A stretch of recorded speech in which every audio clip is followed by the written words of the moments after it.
નીચેની પ્રક્રિયાની મુખ્ય નિપજ કઈ છે?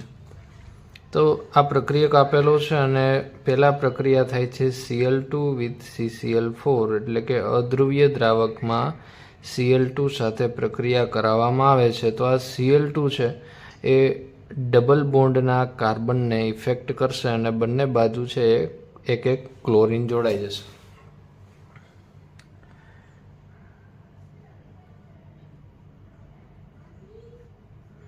OCH3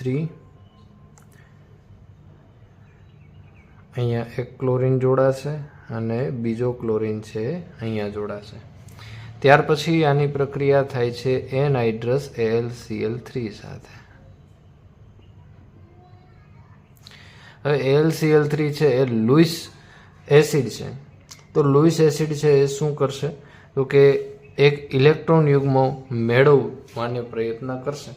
હવે ઇલેક્ટ્રોન યુગ્મ શા માટે મેળવે છે? કારણ કે એલ્યુમિનિયમ છે એની અષ્ટક રચના એ પૂર્ણ થતી નથી, એટલે હજી એક ક્લોરીન છે એ આમાંથી એ મેળવશે અને પોતાની અષ્ટક રચના પૂર્ણ કરશે. હવે બે રસ્તા છે. એક તો આ ક્લોરીન પણ મેળવી શકે છે. જો આ ક્લોરીન મેળવે તો અહીંયા કાર્બોકેટાયન બને છે અને આ ક્લોરીન મેળવે તો અહીંયા કાર્બોકેટાયન મળે છે. અને કાર્બોકેટાયનની સ્થાયીતા પ્રમાણે અહીંયા 1 ડિગ્રી કાર્બોકેટાયન છે અને જો આ ક્લોરીન દૂર થાય તો અહીંયા 2 ડિગ્રી કાર્બોકેટાયન બને છે. તો સૌથી સ્થાયી કાર્બોકેટાયન બનશે 2 ડિગ્રી, એટલે કે અહીંથી આ ક્લોરીન છે એ રિમૂવ થશે. તો આ ક્લોરીન અહીંથી રિમૂવ અને AlCl3 સાથે જોડાઈને કાર્બોકેટાયન બનાવે છે.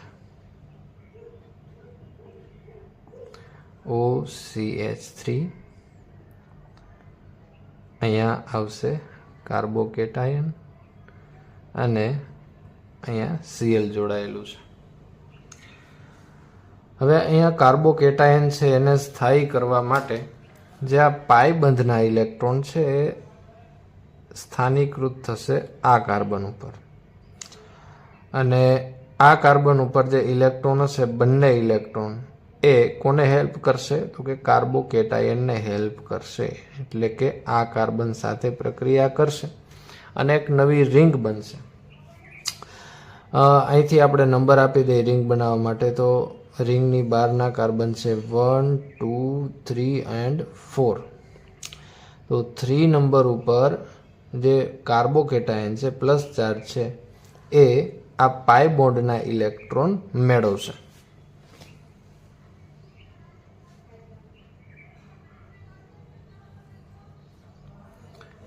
OCH3 આ બે double bond as it is.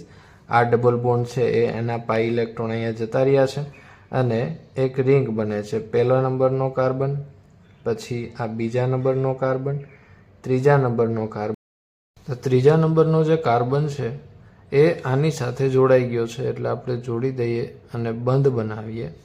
અને આ ત્રીજા નંબરના કાર્બન ઉપર શું આવેલું છે? તો કે CH2Cl આવેલું છે. તો આપણે એ પણ દર્શાવી દઈએ CH2 અને Cl. હવે એક જે સ્થાયી રિંગ હતી એમાંથી અસ્થાયી બેન્ઝીન રિંગ બની ગઈ છે, કારણ કે હવે આ રિંગની એરોમેટિસિટી જતી રહી. તો એરોમેટિસિટી ફરીથી સ્ટાર્ટ કરવા માટે શું કરવું પડશે? તો કે અહીંયા એક હાઇડ્રોજન હોય જ છે. તો આ બેન્ઝીનના જે આ કાર્બન પાસે હાઇડ્રોજન હતો તો એ શું કામનો છે? તો કે એ પોતે ઇઝીલી રિમૂવ થઈ જશે પોતાના ઇલેક્ટ્રોન ગુમાવીને. તો આ હાઇડ્રોજન છે પોતાના ઇલેક્ટ્રોન એ ગુમાવશે અને અહીંયા ફરીથી પાઈ બોન્ડ રચાશે અને હાઇડ્રોજન છે એ દૂર થશે H+ તરીકે.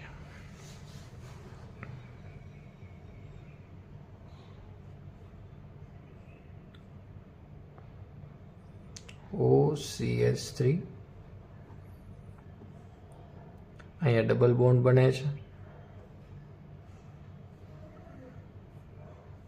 Cl અને અહીંથી H+ છે દૂર થાય છે.